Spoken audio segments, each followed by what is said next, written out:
People usually think losing weight is about half diet and half exercise, but both of those combined are only about 25% of it. Another 25% is good quality sleep, and the other 100% is actually doing what you said you would. Luckily, if you start a diet right now, there is a way, an easy way, to make it almost impossible to fail. Step 1 is to get inspired. There's always a spark that makes you decide you want to change, and it's usually seeing someone else who's way more fit than you, or seeing yourself in a picture. Either way, inspiration is strong, but only ever lasts for a day, and then it's gone. So what you need next is a realistic goal that you can measure, as well as a time you need to achieve it by. For example, I'm going to lose 5 pounds by July 1st, and another 5 pounds by August 1st is something you can measure, and it even has a checkpoint to keep you motivated. Then the next thing you need is a detailed and realistic plan that will get you to your goal. The plan might just be to replace your daily breakfast of milk, sugary granola, and a peanut butter jelly 104 sandwich, with instead a 1-mile jog, followed by a bowl of 15 big strawberries, and 3 boiled eggs. Believe it or not, this one change is more than enough for you to lose multiple pounds of fat in just a few weeks. But having the plan is not enough. You need to set everything up so that you can easily follow the plan. You have to buy the strawberries and boil the eggs the night before, and get your running clothes ready, so that when you wake up, the easiest thing to do is just stick to the plan. 133 If you don't boil the eggs and you keep buying peanut butter and grape jelly, and you keep putting them at the front of the fridge where it's the first thing you see, then that means you don't actually intend to stick to your diet. You're just looking forward to that one day when you give in and make your high-calorie breakfast again. If you want to make it easy to eat healthy, then make it hard to eat junk food. Of course, that's easy to say, but no matter how much you try to avoid even looking at junk food, 158 you need to expect that there will be hard times. Like when you accidentally trip and fall face first into a booth at IHOP, you see that every item is over 1,000 calories, and you get the temptation to say 5 of the most dangerous words in diet history.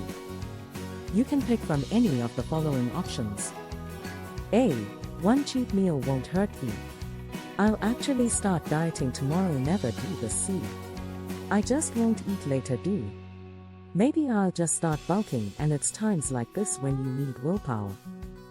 Which is the ability to tell yourself no. 229 You can build up your willpower by anticipating all the excuses you're gonna make, and practicing saying no to all of them. You can even practice walking away from bad choices. But keep in mind that willpower isn't infinite, so you can't always rely on it. You're better off just avoiding the temptation in the first place. Finally, the real cheat code to motivation is doing something for so long that it becomes a habit. If you can get to the point where you wake up and automatically go outside for a jog, 257 and you automatically reach for the strawberries and boiled eggs, then the plan becomes 100 times easier to follow, and it'll keep getting easier every day you do it. Eventually, you might even start to like eating healthy and exercising, at which point, like for many other people, it's no longer a lifestyle choice, but instead, your entire personality. And this is the ultimate goal. Anyway, let's move on to the basics of fat loss. There's no real accurate way to track it besides progress pictures, 324 and weighing yourself once a week. For the progress pictures, just know that you won't see much change in the first few weeks, and maybe not even in the first few months, because your body first prioritizes losing fat from places that you probably can't see. But once you start seeing visual progress, it starts to become more and more noticeable very quickly. So to really measure your progress, you should step on a scale maybe once every morning. Just know that it can fluctuate a lot based on water weight, or the types of foods you eat. 353 which means, you might lose a pound of fat, but your weight might not change right away. So instead of looking at your day-to-day progress, just look at your average week-to-week progress. So you've probably heard that to lose fat over time, you have to eat less calories than you burn. That means if your body burns 2,000 calories a day, then eating 1,700 calories a day will make you lose fat. That's because the body will use energy from fat and a teeny tiny bit of muscle to help cover the 300 calorie deficit. 422. And if you drop your calories even lower, to 1,500 or even 1,200 a day, you'll lose fat more quickly, but at the expense of it being way more difficult for you to maintain. The traditional, optimal way to figure out how many calories you should be eating is to use an online calorie calculator. Activity level sedentary. Why lie and then eat around this number every day as a starting point to lose weight? But it's worth noting that this number can be way off since everyone has a different metabolism. And it can be especially off for people with hormonal problems. 454. High cortisol, low estrogen/testosterone, low thyroid hormones. So the best way to know for sure is to start with this number, and then see how your weight changes over the next few weeks. If you find that each week, your weight is not changing, then you need to lower your daily calories by another 200 to 300. And if you ever reach a point where you haven't lost any weight for at least a week, you will either need to reduce your calories again, or you could also just add in some more exercise. 517. Now for some people, this method works perfectly because in theory, you can't go wrong with it. The only problem is you have to count exactly how many calories you eat per day, using nutrition labels, calorie counting apps, mental math, and also food scales, which measure exactly how much of each food you're eating in grams. If you're American, you might not be familiar with the metric system, but you don't have to worry, since the McDonald's menu already has calorie counts. Anyway, you can also get away with just roughly estimating your calories. 549. But this only really works if you play it safe and round everything up like crazy. If you think it's 300 calories, it's probably 500. If you think it's 800 calories, it's probably 1,000. And if you think it's too small to count, it's probably at least 50. So before we get into the method where you don't have to track anything at all, we need to talk about macronutrients. Whether you track them or not, a lot of people want to know how much protein, carbs, and fat they should eat per day. And to be honest, 615 for most weight loss purposes, all you need to look at is calories and protein. You need a certain amount of protein, a certain amount of fats, and then you can fill in the rest of your calories with anything. Just make sure for fats, not to overeat stuff like oil, sauces, salad dressings, butter, nuts, and cheese. Because even though these are healthy in moderate amounts, fats have 9 calories per gram, which means one pack of trail mix has about 3 times the calories of a dying neutron star. 643. Also, if you've ever heard weight loss experts say that carbs cause weight gain, they're not talking about fruits and vegetables and fiber and whole grains. They're talking about refined, highly processed carbs that are usually very delicious and are stripped of most, if not all of their nutrients when they're being processed. Especially foods with lots of added sugars. Here are some examples. Did you catch that, subtitle reader? You'll notice that this is basically the entire grocery store. 708. The problem with these is that they are naturally delicious, easy to overeat, they have lots of calories, and they just end up making you hungrier. Of course, you can still have them every day, and you'll still lose weight if you're in a calorie deficit. Which is why some people like to brag about how they can eat a family-sized box of Reese's Puffs every day and still lose weight. What they don't tell you is that they have an empty void in their stomach for 23 hours a day. Their blood work comes back with just a giant crying emoji. 736. And simply adding milk to their cereal takes them out of a calorie deficit, so they have use water. And that brings us to the method how to lose fat without counting calories. The number one trick is to just start slowly eating more minimally processed foods, avoiding junk, chips, sugary desserts, stuff with lots of refined carbs, and instead swapping that out for fruits, vegetables, lean dairy, lean protein, healthy fats, and whole grains. You'll find that these foods are so filling and nutritious that you can 8 or 6 eat in a calorie deficit every single day without having to feel that hungry. If you don't believe me, this is 200 calories of Oreos, and this is 200 calories of strawberries. Another tip is to just stop snacking and only eat during meals.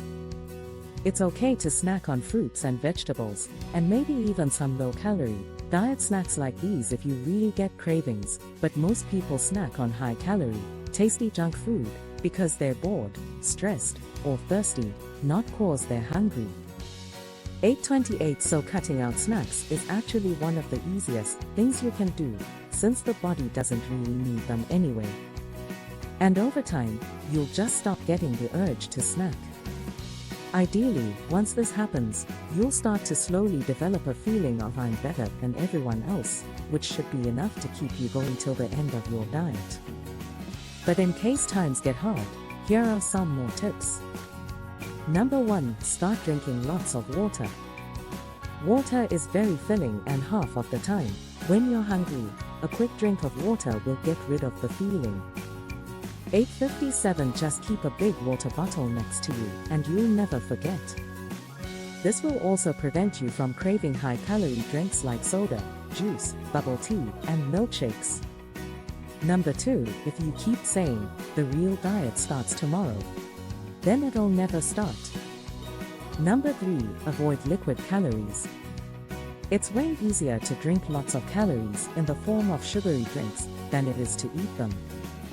Number 4. Low-fat shredded cheese, keto bread, cauliflower rice, egg whites, and even peanut butter powder are low-calorie swaps you can make. 932 Number 5. You can make healthy meals like this, and this tastes good with zero-calorie condiments and spices and sauces, and zero-calorie sweeteners. But don't overuse them, because in general, the tastier your food is, the more cravings you'll get for tasty food. Number 6. Use zero-calorie diet sodas to your advantage if you have sweet cravings. Number 7. Eat high-volume, high-fiber foods that fill up your stomach but are low-calorie. Number 8. Eat around 3 to 5 meals a day, since it helps you avoid long periods of feeling hungry. 10:05 And it's usually easy to fit into your lifestyle. One big meal a day might also work, but people tend to give up on that diet very quickly. Number 9. Save your biggest meals for times when you tend to get the hungriest. Number 10. Many people find it easy to be in a calorie deficit when doing intermittent fasting. It involves only giving yourself a 4 to 8 hour window to eat, and then not eating the rest of the day. It might sound hard, but just know that when you don't eat, you won't just be constantly 10:32 hungry. Hunger comes and goes in waves. So if you just wait a little bit, the hunger goes away. Number 11. Eat more protein, because protein makes you feel satisfied, and you also burn about 20 calories just to digest 100 calories of protein. Number 12. Speaking of protein powder is good, but it's processed, and it's a powder that you drink, so it's not really as filling as other protein sources. But if you need it to meet your protein requirements, then drink it with water. Number 13. 1103 If you want to try black coffee or tea, since caffeine slightly boosts your metabolism and slightly suppresses your appetite. Number 14. Use smaller plates, smaller bowls, and smaller portion sizes, because it tricks you into feeling full quickly. Number 15. If you mess up, don't take it as an excuse to start eating tons of junk food. Because even though messing up wasn't part of the plan, giving up was never part of the plan. Now on to exercise. It burns some calories, it improves your health. 1132 And once you experience what it really takes to burn 200 calories, you're probably less likely to pop open a 200-calorie bag of chips. So here are some tips. Number 1. Lift weights. This will not only increase your metabolism, but it also burns calories and helps you build muscle. You can use this website to get ideas for exercises. Number 2. Go on more walks. Getting at least 10,000 steps a day is basically a cheat code for burning extra calories and losing fat. Number 3. Do more cardio. While diet is more important than exercise for losing fat, 1204 cardio will make it easier. If you find it boring, you can try high-intensity interval training, or if you like, you can do circuit-style workouts, which you can find lots of on YouTube. Some gym brothers like to claim that 15-minute YouTube workouts don't work. But remember that they watch hour-long videos of other people working out. Number 4. Be less sedentary. Not many people talk about this because it's hard to explain. But getting up and moving around and just doing stuff throughout the day, 1233 burns way more calories than you would think. This includes activities that you don't normally think of as exercise, like taking the stairs, cleaning your house, pressure washing your driveway, cooking, fidgeting, standing, walking around, carrying groceries, and touching grass. Basically anything except sitting or rotting in bed. Lastly, a fat loss tip that everyone thinks doesn't apply to them is to get good quality sleep. Sleep regulates your hormones. And when it comes to fat loss, these hormones pretty much determine everything. 1304. Now you might be thinking, well, I don't have to worry about that. I already get good sleep.